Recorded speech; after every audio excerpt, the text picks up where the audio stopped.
Assalamualaikum warahmatullahi wabarakatuh. Di sini saya akan menjelaskan tentang vektor. Vektor merupakan besaran yang memiliki nilai dan arah. Penerapan vektor banyak ditemui dalam kehidupan sehari-hari. Misalkan seseorang ingin menyeberang sungai menggunakan perahu dengan kecepatan x meter per second. Dengan adanya arus sungai mengakibatkan jarak yang ditempuh tidak sama dengan lebar sungai. Arus pada sungai mengakibatkan perahu agak terseret sehingga jaraknya semakin jauh dan waktu yang ditempuh juga semakin lama.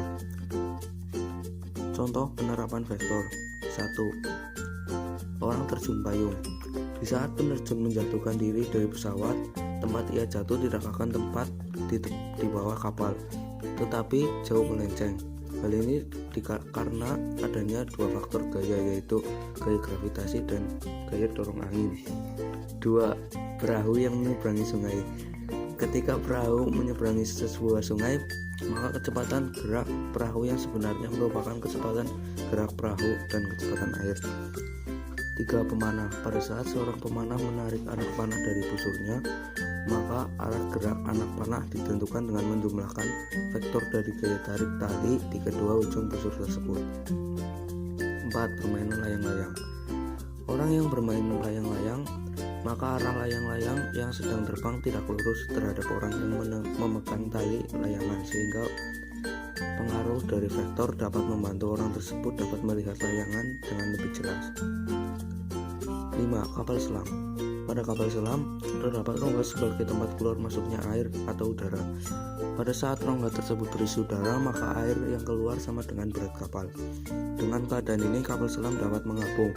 Namun ketika rongga udara dibuka, maka volume air dalam rongga akan bertambah. Keadaan ini mengakibatkan kapal selam tenggelam. 6. Permainan jungkat-jungkit. Di saat seorang anak bermain permainan jungkat-jungkit, bidang miring pada jungkat-jungkit menggunakan gaya vektor agar anak tersebut tidak jatuh dari bidang miring itu. Penerapan vektor dalam bidang teknologi modern. Kemudi pilot. Ketika pilot sedang menerbangkan pesawat, pilot tersebut menggunakan komputer navigasi yang dihubungkan dengan vektor yang berfungsi sebagai petunjuk arah bagi seorang pilot. Hal ini bertujuan agar arah dari pesawat sesuai dengan jalur yang sudah ditentukan dan tidak kehilangan arah sehingga sampai pada tujuan. Dalam komputer, penggunaan vektor yaitu dalam pembuatan grafis. Grafis merupakan gambar yang terbuat dari titik-titik koordinat di mana layar komputer difungsikan sebagai sumbu X dan sumbu Y.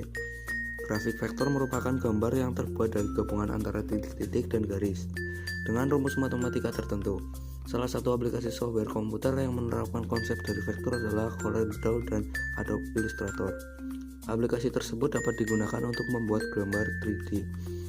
Sekian, terima kasih, semoga dapat membantu dan selamat belajar.